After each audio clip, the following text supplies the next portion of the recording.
ఇప్పుడు న్యూఢిల్లీలో India AI impact సదస్సు జరుగుతుంది.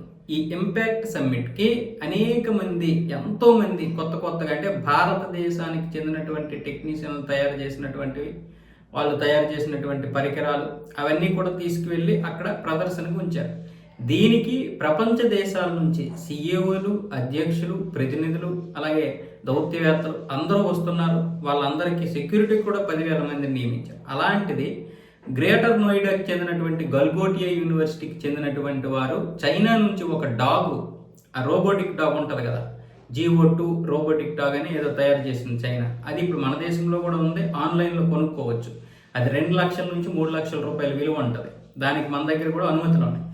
ఆ డాగును కొనేసి వీళ్ళు ఏం చేశారంటే, మేమే ఒక డాగును కొన్నామని చెప్పి అది ఎలా పెట్టారంటే, ఆ విశ్వవిద్యాలయంలోని సెంటర్ ఆఫ్ ఎక్సలెన్స్లో రోబో డాగ్ను అభివృద్ధి చేశామంటూ ఆ విద్యా సంస్థ ప్రతినిధులు దానిని ప్రదర్శించారు. దానికి ఓరియన్ అని పేరు పెట్టేశారు. యాక్చువల్లీ దాని పేరు ఏంటంటే, చైనా తయారు చేసినటువంటి దాన్ని యూనిటరీ GO2 అంటారంట. యూనిటరీ GO2 అనేది ఆన్లైన్లో ఉంది.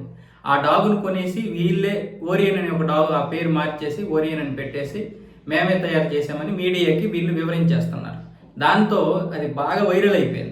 దానివల్ల చాలామంది ఇది చైనా తయారు చేసినటువంటి డాగ్ కదా అని చాలామంది విమర్శిస్తే అప్పుడు కేంద్రంకి ఈ విషయం వచ్చింది. కేంద్రం దృష్టికి ఈ విషయం రాగానే యూనివర్సిటీని పిలిపించి గట్టిగానే ఇచ్చేశారు. అందులోని మేము కూడా తయారు చేసామని వీడియోలో ఉంది. ఇది మేమే తయారు చేసామన్నారు. తర్వాత కేంద్రం సీరియస్ అయ్యేసరికి మేము తయారు చేయలేదు, చైనానే తయారు చేసింది, చైనా దగ్గరే కొన్నాము, కాకపోతే విద్యార్థులు ఇలాంటి ఆవిష్కరణలు చేస్తారు, అది ఉపయోగపడుతుంది అనే ఉద్దేశంతో మేము చెప్పాం, కానీ ఇది మేము తయారు చేసామని ఎక్కడ చెప్పలేదు అన్నారు.